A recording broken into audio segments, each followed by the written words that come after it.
गुण में गुणिया गुणी माहि गुण है, रहे गुप्त निर्गुण प्रगट तो सगुण है।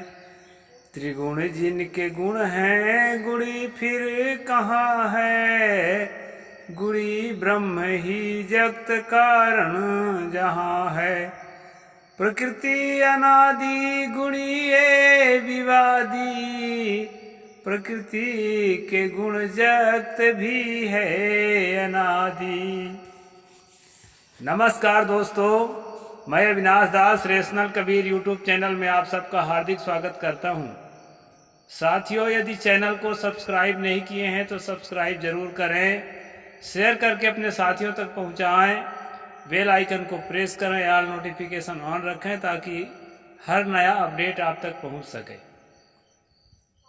मित्रों, इस चैनल का उद्देश्य किसी भी जाति, धर्म, संप्रदाय या व्यक्ति विशेष को आहत पहुंचाना नहीं है। इस चैनल का उद्देश्य है जन जन में तार्किक बुद्धि को प्रसारित करना और वैज्ञानिक सोच को समाज में स्थापित करना।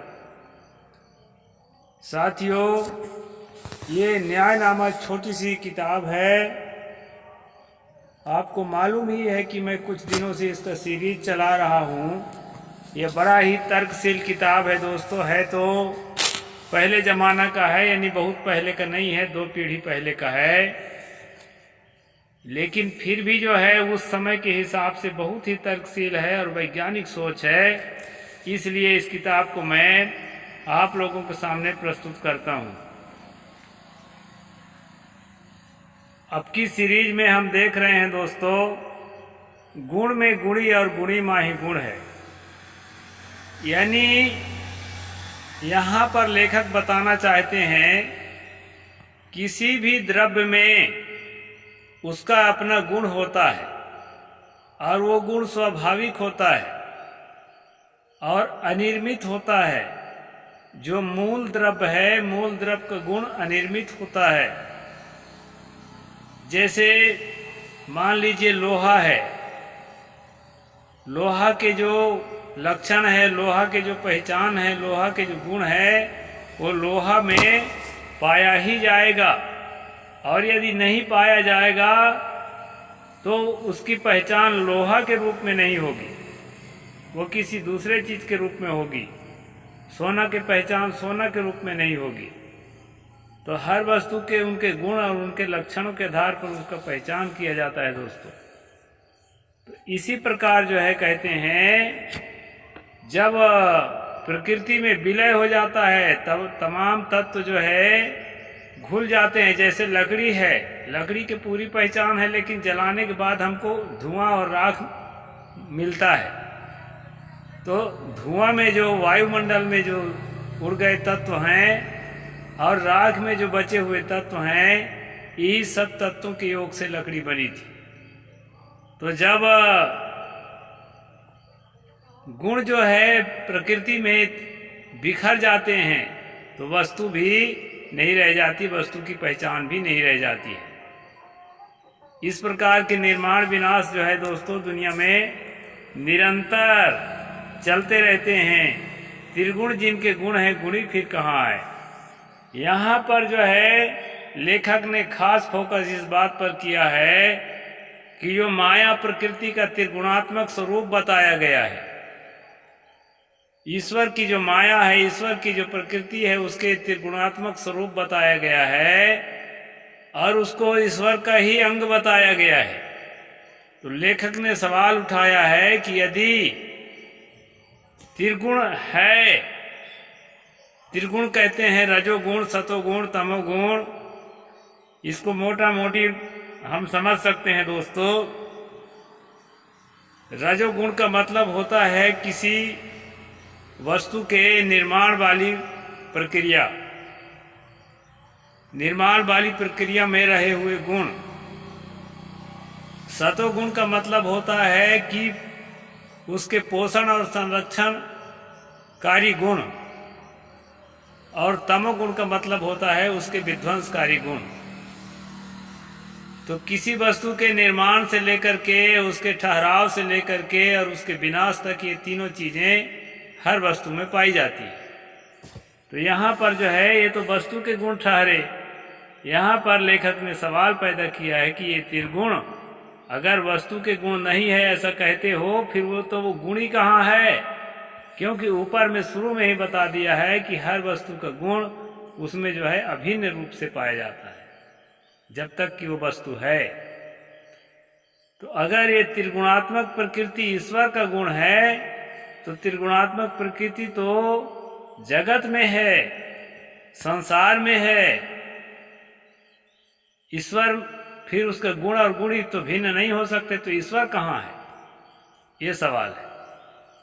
गुणी ब्रह्म ही जगत कारण जहां है। अब यहां ये बताते हैं कि जो गुणी अगर ब्रह्म है, त्रिगुणात्मक प्रकृति का कारण ब्रह्म है, तो ब्रह्म को फिर खोजने का क्या मतलब है? फिर तो जगत ही ब्रह्म है, क्योंकि त्रिगुणात्मक प्रकृति ईश्वर का जो है गुण है और त्रिगुणात्मक प्रकृति जो है जगत का गुण है। तो जगत और ईश्वर एक ही हो गए, अलग कहाँ ठहरे? तो जगत को तो पाए हुए हो, तो किसको खोज रहे हो? ईश्वर खोजने के नाम से ये सवाल पैदा होता है। प्रकृति अनादि गुण ये विवादी। लेखक कहते हैं ये विवादियों, प्रकृति जो है अनादि है। बिग बैंग से यूनिवर्स का शुरुआत हुआ है, लेकिन बिग बैंग से पहले भी ये प्रकृति थी ही। कुछ तो था ही जिसमें बिग बैंग हुआ। इसलिए साथियों, कबीर विचारधारा में प्रकृति को अनादि माना जाता है। प्रकृति के गुण जगत भी है अनादि। अगर प्रकृति के पहचान जो है जगत के रूप में हो रही है, उसके गुण उसके लक्षण, तो ये जगत भी अनादि है। इसलिए जो है अब जगत अनादि है तो फिर उसमें ईश्वर कहीं दिखाई नहीं पड़ता, ईश्वर का कोई रोल नहीं दिखाई पड़ता कि उसने क्या बनाया। यदि उसी ने बनाया तो कहाँ से सामग्री लेकर बनाया, और यदि खुद ही सामग्री बन गया, ये भी कहा जा सकता है कि ईश्वर खुद ही सामग्री बन गया। तो खुद ही सामग्री बन गया तो मतलब फिर भी जगत ही ईश्वर है। फिर किस ईश्वर को खोज रहे हो, किसकी पूजा कर रहे हो? जगत तो नित्य प्राप्त है, हर समय प्राप्त है। इस प्रकार यहाँ पर लेखक ने प्रश्न किया है दोस्तों। आकाश वायु अग्नि जल अनादि, पंचीकरण स्थूल पृथ्वी दिखा दी। आपस में संयोग वियोग होता, समान विशेषता लय उद होता। तत्वों में देखो क्रिया शक्ति जादे, ताकत भरी क्रिया वो विसादे। यहाँ पर लेखक ने एकदम अपने जमाने के हिसाब से एकदम वैज्ञानिक व्याख्या किया है। आकाश है, वायु है, अग्नि है, जल है और पृथ्वी है। ये स्थूल जो 5 तत्व माना गया है उस समय के हिसाब से, जब वैज्ञानिक जो है हीलियम हाइड्रोजन आदि जो हम लोग 100 से ऊपर तत्व गिनते हैं, हमारे जो कहना चाहिए कि अभी वर्तमान में जो तत्व हम गिनते हैं, जो इलेक्ट्रॉन प्रोटॉन और न्यूट्रॉन से निर्मित होते हैं, आवर्त सारणी में जो हमने लिखा है, वो उसकी जो है उस समय खोज नहीं हुई थी दोस्तों। जब ये किताब लिखी जा रही थी उस समय सभी धार्मिक परंपरा और सभी चिंतनशील परंपरा पृथ्वी जल अग्नि वायु और आकाश इसी को तत्व मानते थे।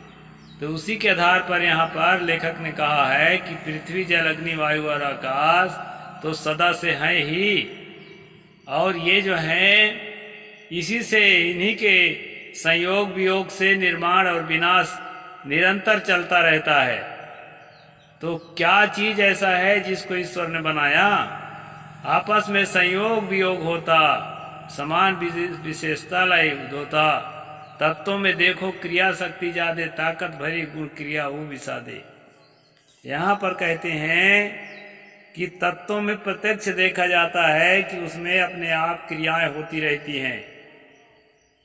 उनमें पकड़कर कोई क्रिया कराना नहीं पड़ता। उनका गुणधर्म ही ऐसा है कि अगर चूना में पानी डालेंगे तो गर्म होएगा, क्योंकि उससे ऑक्सीजन मुक्त होता है।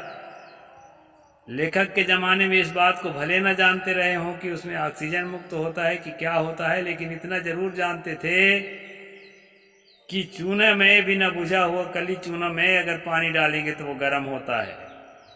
गर्म होने के बाद उबलने लगता है, भाप उड़ने लगता है। इसके बाद जो है उसका रूप बदल जाता है। आजकल हम लोग कहते हैं कैल्शियम ऑक्साइड से कैल्शियम हाइड्रोक्साइड हो गया। तो इस प्रकार से दोस्तों यहाँ पर लेखक ने बताने का प्रयास किया है कि निरंतर जो है क्रियाएं चल रही हैं जगत में, और जो है ये किसी के द्वारा नहीं चलाई जा रही हैं, ये स्वतः चलायमान हैं। यहाँ ईश्वर का कोई रोल नहीं दिखाई पड़ता। यहाँ एकदम स्पष्ट हो जाता है कि संसार जो है ऑटो क्रिएट है, संसार जो है ऑटो रेगुलेट है, और संसार जो है कुल मिला के ऑटोमेटिक है ही, तीनों काल में है ही। इसका कभी विनाश नहीं है, इसका केवल परिवर्तन है। कुछ का कुछ हो जाता है, क्योंकि इसमें संयोग वियोग चलता रहता है। इसको सतगुरु कबीर साहिब ने भी कहा था, संजोगे का गुण रवै विजोगे का गुण जाय, जिभ्या स्वार्थ कारणे नर कीने बहुत उपाय। इंसान जो है अपनी इंद्रियों के, जिभ्या आदि इंद्रियों के स्वार्थ के लिए तरह तरह का जो है उपाय ढूंढता रहता है। इंद्रियों को सुख देने के लिए तरह तरह के ज्ञान विज्ञान की खोज करता रहता है, क्योंकि वस्तुओं के संयोग होने से निर्माण हो जाता है, वस्तुओं के वियोग होने से विनाश हो जाता है। तो ये निर्माण विनाश की प्रक्रिया में जो परिणाम उसको मिलता है, उससे जो इंद्रियों के हिसाब से अनुकूल प्रतिकूल प्रतीतियां मिलती है, उसका अनुभव लेने के लिए, यानी कि उससे सुख या दुख जो है प्राप्त करने के लिए मनुष्य नाना तरह का उपाय करता रहता है, लेकिन सब कुछ प्रकृति में मौजूद है। इस प्रकार यहाँ पर लेखक ने बताने का प्रयास किया है दोस्तों। तो अधिक से अधिक लोगों तक वीडियो पहुँचाएं, और ये मनुस्मृति पर तो मैं बोलता ही हूँ, और ये बहुत बढ़िया दार्शनिक विचार है न्यायनामा, इसको भी समझने की हम सब लोग प्रयास करें। एकदम रेशनल है और प्रकृतिवादी है, इसमें किसी भी प्रकार से ईश्वर की गुंजाइश नहीं है दोस्तों। साहेब बंदगी, जय जोहार, जय भीम, जय भारत।